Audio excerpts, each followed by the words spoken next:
Kita masih membahas tentang peristiwa-peristiwa yang ada di langit. Dan tadi kita sudah menjelaskan di antara penyebab pintu langit itu terbuka adalah peristiwa Isra dan Mi'raj Nabi sallallahu alaihi wasallam. Dan tadi sudah saya singgung bagaimana Rasul berjumpa dengan para nabi. Singkat cerita, Nabi sallallahu alaihi wasallam akhirnya sampai di sebuah tempat yang disebut dengan Sidratil Muntaha. Sidrah itu sebuah pohon yang kalau seandainya seseorang memacu dengan kuda balap selama 100 tahun, niscaya bayang-bayang pohon itu tidak mungkin lepas, saking besarnya pohon itu. Daunnya seperti telinga-telinga gajah dan buahnya seperti tempat-tempat yang biasa orang-orang menyimpan kurma di situ. Artinya bahwa Sidratil Muntaha itu adalah akhir daripada seluruh ilmu makhluk-makhluk Allah Azza wa Jalla. Karena di atasnya tidak bisa dijangkau makhluk kecuali Allah Subhanahu wa taala. Disinilah Nabi sallallahu alaihi wasallam mendapatkan syariat salat. Makanya sering saya katakan bahwa salat itu ibadah mulia, karena satu-satunya ibadah yang diwajibkan di langit, sementara ibadah-ibadah yang lain diwajibkan di bumi. Salat itu ibadah yang kewajibannya tanpa ada perantara antara Allah, malaikat dengan Rasul, tapi langsung Allah kepada Rasul. Bahkan salat menjadi rukun kedua setelah syahadatain, bahkan penentu semua amal. Kalau baik salatnya maka dianggap baik semua amalnya, kalau buruk salatnya maka dianggap buruk semua amalnya. Bahkan di akhirat amalan yang pertama kali dihisab oleh Allah Subhanahu wa taala. Lah di atas langit inilah Nabi sallallahu alaihi wasallam banyak diperlihatkan. Pertama, Jibril. Rasul melihat bentuk Jibril dalam bentuk asli kedua kalinya. Yang pertama saat Nabi sallallahu alaihi wasallam mendapatkan wahyu di Gua Hira. Setelah itu baru Nabi sallallahu alaihi wasallam diperlihatkan bentuk Jibril yang sedang duduk di antara langit dan bumi. Kemudian kali kedua saat peristiwa Mi'raj, Nabi diperlihatkan bagaimana bentuk Jibril yang memiliki 600 sayap, yang satu sayap saddal ufuk, memenuhi langit. Sehingga kalau antum melihat ke depan sayap Jibril, ke belakang sayap Jibril, samping kiri kanan sayap Jibril, saking menutup ufuk. Kemudian yang kedua, Nabi SAW diperlihatkan para nabi. Kemudian yang ketiga, termasuk Nabi SAW diperlihatkan Baitul Ma'mur. Baitul Ma'mur itu Ka'bahnya para malaikat. Satu hari, kenapa Allah Subhanahu wa taala ciptakan Baitul Ma'mur untuk para malaikat? Begini ceritanya. Jadi ketika Allah Subhanahu wa taala hendak menciptakan Adam, apa malaikat mengatakan, ataj'alu man yufsidu fiha wa yasfiku ad-dima wa nahnu nusabbihu bihamdika wa nuqaddisu lak, qala inni a'lamu ma la ta'lamun. Ya Rabb, apakah engkau akan menciptakan makhluk yang merusak bumi, menumpahkan darah, sementara kami makhluk yang senantiasa bertasbih kepadamu? dan memuji kamu. Seolah-olah malaikat mengatakan, ginilah ya Rabb, sudahlah, tak perlu kau ciptakan Adam itu. Kalau tujuannya hanya merusak bumi, menumpahkan darah, biar kami yang menghuni bumi, biar tidak ada pertumpahan darah lagi, tidak ada yang merusak bumi lagi, biar kami yang menghuni bumi, kami yang akan bertasbih, beribadah siang malam setiap detik kepadamu. Melihat semangatnya malaikat dalam rangka beribadah kepada Allah Azza wa Jalla, di sini Allah Subhanahu wa taala ciptakan Baitul Ma'mur supaya malaikat itu punya tempat ibadah khusus. Bagi manusia disebut Ka'bah, bagi malaikat disebut Baitul Ma'mur, Ka'bahnya para malaikat. Karena semangatnya mereka, Allah ciptakan Baitul Ma'mur. Maka malaikat pun memiliki Ka'bah sendiri. Kata Imam Ibnu Katsir rahimahullahu ta'ala dalam kitab Bidayah wa Nihayah, Baitul Ma'mur, Ka'bahnya malaikat ini, kalau jatuh maka menimpa Ka'bah yang ada di bumi. Jadi satu garis lurus ke atas antara Ka'bahnya malaikat Baitul Ma'mur dengan Ka'bahnya manusia. Menurut Imam Ibnu Katsir dalam kitabnya Bidayah wa Nihayah. Lah setiap hari Rasul diperlihatkan bagaimana malaikat masuk ke Baitul Ma'mur itu jumlahnya 70.000 masuk ke Baitul Ma'mur. Di situ mereka tawaf, beribadah kepada Allah Azza wa Jalla satu hari saja. Habis itu mereka keluar dan tidak pernah kembali.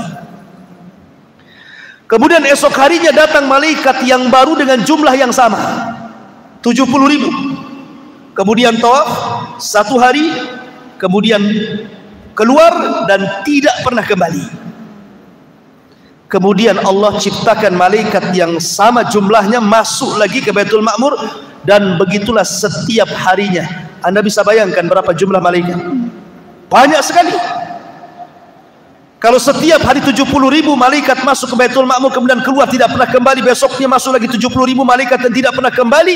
Wa ma ya'lamu junuda rabbika illahu wa ma huwa illa dzikra lil bashar. Tidak ada yang tahu jumlah para malaikat kecuali Allah. Kalau itu adanya, malaikat wa yaf'aluna ma yu'marun, tidak pernah bermaksiat apapun yang Allah perintahkan. Seandainya seluruh manusia kufur, tidak mungkin mengurangi kekuasaan Allah. Sudah ada para malaikat yang ibadah. Sebagaimana kalau semua manusia beriman, tidak pernah menambah kekuasaan Allah sedikit pun.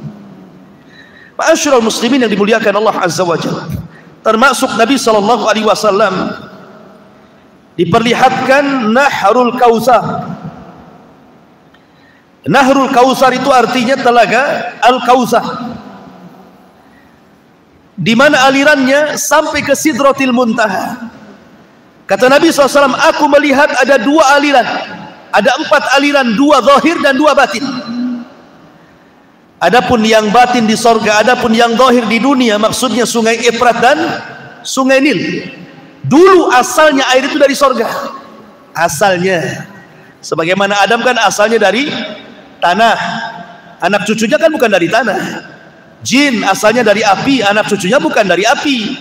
Sama Efrat dan juga Nil asal airnya dari sorga. Habis itu ya tercampur air dunia lah kan itu. Artinya bahwa Rasul diperlihatkan itu di mana? Di langit sana. Termasuk Nabi sallallahu alaihi wasallam diperlihatkan sorga dan neraka. Di antaranya Nabi sallallahu alaihi wasallam masuk ke dalam sorga. Kemudian Nabi sallallahu alaihi wasallam melihat ada istana yang sangat megah. Kata Nabi SAW, dakhaltul jannah fa idza ana bi qasri minadz zahab. Aku masuk ke dalam sorga, tiba-tiba di hadapanku istana terbuat dari emas. Kemudian Rasul bertanya, ini untuk siapa ini? Maka malaikat mengatakan, li rajulin minal Arab, untuk laki-laki dari Arab. Kata Rasul, fadhanantu annahu ana, saya kan orang Arab, jangan-jangan saya. Kata Rasul, untuk siapa itu?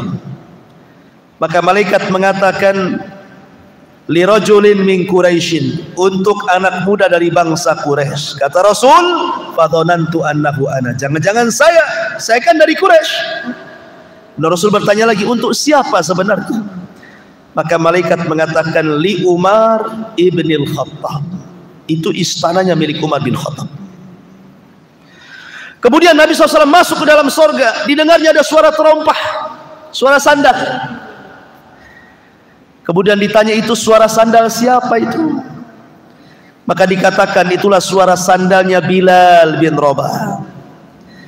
Maka kemudian Rasul ketika peristiwa Isra Mi'raj selesai, dia panggil Bilal dan mengatakan, ya Bilal, inni sami'tu khashkhasataka fil jannah madza tasnah. Bilal, aku mendengar suara terompahmu di sorga. Apa yang kau lakukan sebenarnya? Kata Bilal, tidak ada wahai Rasul, kecuali ma tawadda'tu wudu'an illa wa qad shallaitu rak'atain. Boleh jadi aku karena tidak pernah meninggalkan wudu, kecuali setelahnya aku dawamkan solat 2 rakaat wudu. Kemudian Rasulullah SAW masuk lagi, ada harum-haruman. Ini harumnya siapa wahai malaikat?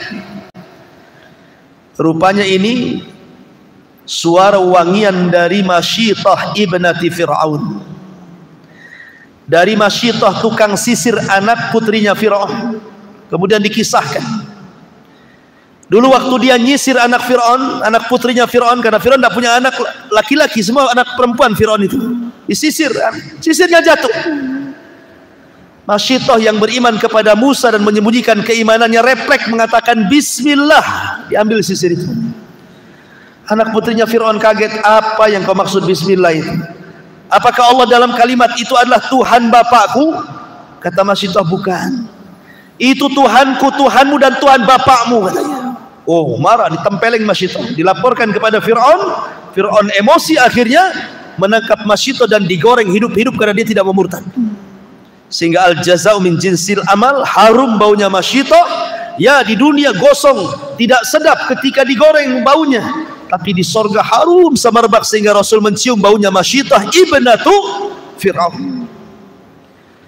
Kemudian Nabi macam-macam lah melihat sorga itu. Setelah itu Rasul diperlihatkan neraka, tapi tidak masuk, hanya diperlihatkan saja.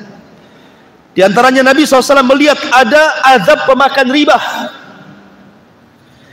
di mana Nabi SAW mengatakan, fanadhara fin nari fa idza qaumun ya'kuluna al-jiyaf. Ketika Rasul masuk diperlihatkan neraka, dilihatnya ada orang yang sedang makan-makan bangkai, dimakannya bangkai itu. Kemudian Rasul mengatakan, man haula ya Jibril, siapa orang-orang itu wahai Jibril? Maka Jibril mengatakan, haula illadzina ya'kuluna luhumun nas, mereka orang-orang yang tukang gibah, maka di akhirat mereka akan memakan bangkai saudaranya. Kemudian Nabi SAW melihat lagi, lamma urija bi marartu bi qaumin lahum adfar min nuhasin yahmushuna wujuhahum wa sudurahum. Diperlihatkan sebuah kaum yang kuku-kukunya panjang dari kuningan, kemudian dicakar-cakar muka dan dadanya sehingga terlepas antara daging dan tulangnya. Kemudian Rasul mengatakan, siapalah itu wahai Jibril, azabnya kok ngeri sekali? Maka Jibril mengatakan, merekalah alladzina ya'kuluna luhumun nas wa yaqauna fi a'radihim. Mereka orang yang suka menyebar-nyebar aib saudaranya, yang suka mencongkel-congkel aib saudaranya, menyebar fitnah dan begitu seterusnya.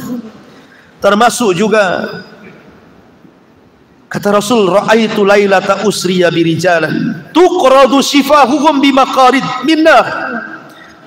Saat malam aku diisrakan, aku melihat ada orang yang digunting-gunting lidahnya di neraka. Kemudian aku katakan, ya Jibril, siapa mereka itu? Kok ada gunting api menggunting-gunting lidahnya? Maka Jibril mengatakan, haula al-khutaba'u min ummatika ya'muruna an-nas bil birri wa yansawna anfusahum wa hum yatluna al-kitab afala ya'qilun. Mereka para pendakwah dari umatmu. Mereka pandai menyuruh manusia kepada kebaikan, tapi mereka melupakan diri-diri mereka sendiri. Maka mereka adalah khutbah, ahli khutbah yang menyebar fitnah di tengah-tengah manusia. Dan begitu seterusnya. Termasuk Rasul diperlihatkan makanan penduduk neraka zakum, yang Allah katakan, inna syajarataz zakum ta'amun asim. Di mana syajarataz zakum itu keluar dari dasar jahim, di mana buahnya seperti kepala-kepala setan. dan itu adalah pohon yang dilaknat, di mana kalau dimakan akan menghancurkan tenggorokan dan perut, karena memang zakum terbuat dari api, na'udzubillah. Ma'asyiral muslimin yang dimuliakan Allah Subhanahu wa taala, inilah di antara peristiwa-peristiwa langit dalam peristiwa Isra Mi'raj. Kemudian di sana ada peristiwa langit yang lainnya, ketika Allah Subhanahu wa taala berfirman di dalam Al-Qur'anul Karim, hatta idza fuzzi'a an qulubihim qalu madza qala rabbukum qalu al-haqq wa huwal aliyyul kabir. Dalam surah As-Saba 23. Sehingga apabila fuzzi'a an qulubihim, rasa takut mereka agak mereda, maksudnya rasa takut para malaikat sudah mereda. Qalu, maka malaikat bertanya kepada Jibril, madza qala rabbukum, apa yang difirmankan Rabb kalian kepada kami wahai Jibril? Maka Jibril mengatakan, qalul haqq wa huwal aliyyul kabir, kebenaran dan kebenaran. Begini ikhwan, disebutkan di dalam hadis yang dikeluarkan Imam Muslim dan yang lainnya. Jadi suatu ketika Nabi SAW sedang duduk seperti ini malam-malam, jatuh meteor, melesat dari langit meteor. Kemudian Nabi SAW bertanya, kalau ada meteor, kira-kira menurut kalian waktu di zaman jahiliyah itu pertanda apa? Rasul bertanya, kalau ada meteor di malam hari, sewaktu kalian jahiliyah itu tuh pertanda apa itu? Maka para sahabat mengatakan, kalau seandainya meteor jatuh pada zaman jahiliyah, maka mereka mengatakan boleh jadi wulidal lailata rajulun azim au mata rajulun azim. Boleh jadi malam itu mati orang yang mulia atau hidupnya orang yang mulia, lahirnya orang yang mulia atau matinya orang yang mulia. Kata Nabi SAW, bukan. Meteor itu bukan lahirnya orang yang kelak akan menjadi orang besar atau matinya orang yang dianggap besar. Kemudian Rasul menjelaskan, fa innaha yurma biha, karena sesungguhnya meteor itu dilemparkan lisyayat, syuhuban lisyayatin, itu dalam rangka melempar-lempar dengan mata api itu setan-setan yang berusaha langit, naik ke langit. Kemudian Rasul mengatakan, apabila Allah Subhanahu wa taala memerintahkan kepada para malaikat, kita tahu bahwa bumi ini dan langit serta alam semesta Allah yang ngatur, Allah yang ciptakan, Allah yang kuasai. Tetapi aturan-aturan Allah itu dipegang oleh para malaikat, seperti menurunkan hujan. Allah perintahkan turunkan hujan, maka malaikat akan turunkan hujan. Buat gempa, maka malaikat buat gempa. Buat tsunami, maka malaikat buat tsunami. Gunung meletus, maka malaikat buat gunung meletus. Tumbuhkan tuh di ladang, di sawah, maka malaikat akan menumbuhkan atas perintah Allah. Makanya ada hadis dalam Sahih Muslim atau Sahih Bukhari kalau tidak salah, di zaman Bani Israel ada orang yang jalan di kebun, tiba-tiba ada awan hitam di atas kepalanya. Tiba-tiba di balik awan itu ada suara iski hadiqata fulan, hujani kebunnya si fulan. Anak muda yang berjalan di pematang ladang ini kaget, kok ada suara di balik awan, dan mengatakan hujani kebun si fulan. Diikuti awan itu sampai akhirnya awan itu persis di bawah kebun si fulan, tiba-tiba menghujani kebun itu. Anehnya yang lain tidak kehujanan, kebun sapetak itu saja dihujani. Kemudian awan ini pergi. Kemudian orang ini heran, ditunggu siapa pemiliknya. Ketika datang pemiliknya ditanya, apakah engkau yang punya kebun? Ya. Namamu siapa? Dia mengatakan fulan ibn fulan. Kaget, loh kok persis seperti nama yang disebut di balik awan itu. Kemudian orang ini mengatakan, apa yang kau lakukan dengan kebunmu ini? Maka dia mengatakan, aku kalau panen aku buat 3. Sepertiga aku kembalikan ke ladang, sepertiga aku sedekahkan, dan sepertiga untuk keluargaku. Oh, artinya sedekah itu membawa rizki. Artinya yang membawa awan ini siapa? Malaikat. Jadi Allah Subhanahu wa taala kalau memerintahkan sebuah perkara, apa kata Rasul? Maka Allah akan membuat suara seperti rantai besi yang dipukul-pukulkan ke batu yang sangat keras. Dan itu suara gemerincing yang membuat para malaikat satu langit pingsan. Tidak ada yang siuman. Semua dibuat pingsan oleh Allah Azza wa Jalla. Baru setelah kemudian semua malaikat yang di langit pingsan, yang pertama kali siuman siapa? Jibril. Karena tidak boleh ada yang boleh mendengar bagaimana Allah mewahyukan kepada Jibril kecuali Jibril. Sebab kalau semua dengar, apa fungsi Jibril? Ya. Bukankah Jibril dimuliakan karena mendapatkan wahyu? Maka Jibril dipanggil oleh Allah Azza wa Jal, kemudian ditugaskan, ya Jibril, buatlah ini, sampaikan kepada seluruh malaikat. Maka selesai kemudian Allah berfirman kepada Jibril, semua malaikat dari mulai langit pertama sampai ke malaikat yang memegang arsy Allah, memikul arsy Allah, semua siuman. Maka Jibril turun pertama ke malaikat pemikul arsy. Kemudian para malaikat pemikul arsy mengatakan, "Madza qala rabbukum ya Jibril?" Apa yang difirmankan Rabb kami? "Madza qala rabbuna ya Jibril?"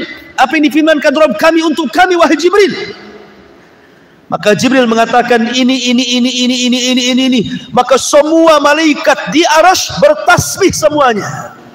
Semua bertasbih. Ingat, malaikat arsy itu difirmankan oleh Allah Subhanahu wa taala, wa yahmilu arsya rabbika fawqahum yawma idzin samaniyah. Malaikat pemikul arsy itu jumlahnya 8. Bukan 8 malaikat, kata Ibnu Abbas, arti 8 di sini 8 saf. Yang satu saf itu tidak ada yang tahu kecuali Allah jumlahnya.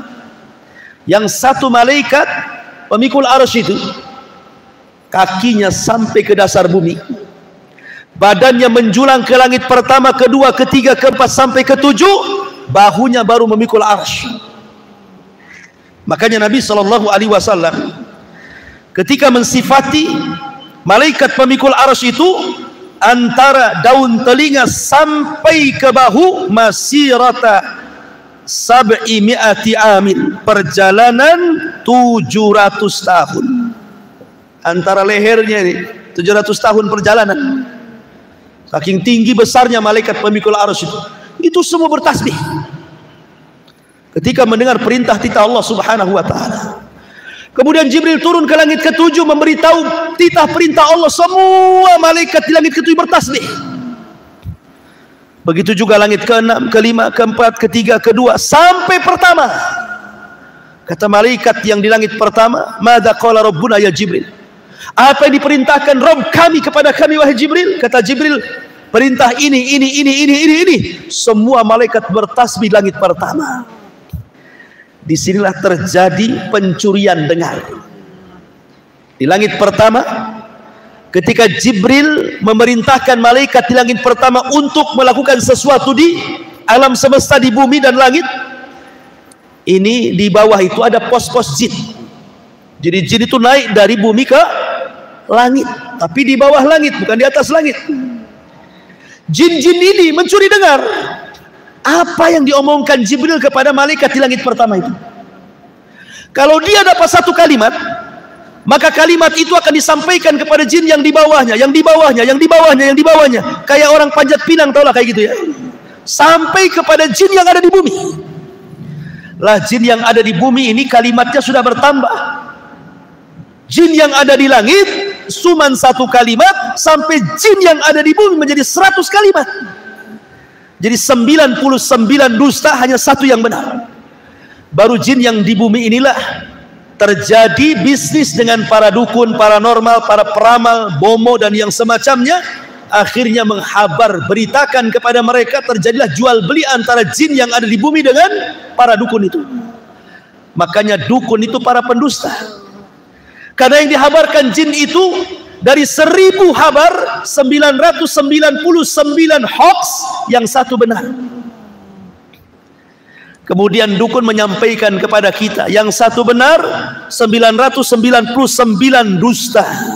Artinya jin membohongi dukun, dukun pula membohongi kita. Itu silsilah tipu menipu namanya. Kita ditipu dukun, dukun pula ditipu jin. Makanya mereka itu terkenal para pendusta, jangan dibenarkan. Kalaupun benar, itu yang benar tuh. Tapi 99% semuanya dusta. Ma'asyiral muslimin yang dimuliakan Allah Azza wa Jalla.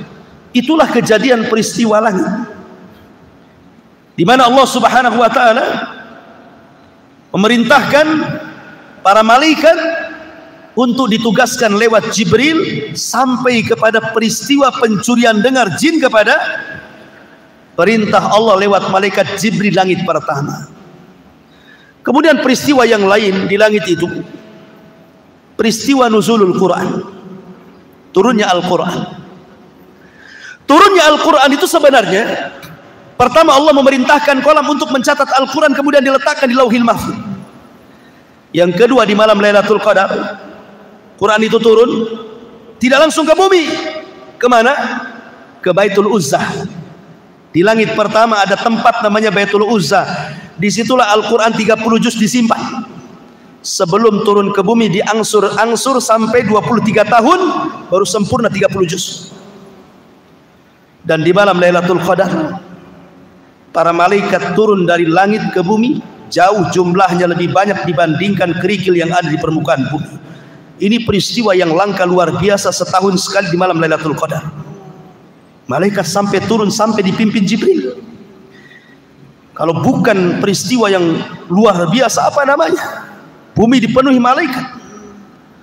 Dan banyak lagi peristiwa-peristiwa yang terjadi di langit, ada juga waktu. Wallahu a'lam bishawab. Ini yang bisa sampaikan. Mudah-mudahan ada manfaatnya. Insyaallah kita berjumpa di kesempatan. Subhanakallah bihamdika asyhadu an la ilaha illa anta astaghfiruka wa atubu ilaik. Allahu ta'ala alam. Assalamualaikum warahmatullahi wabarakatuh.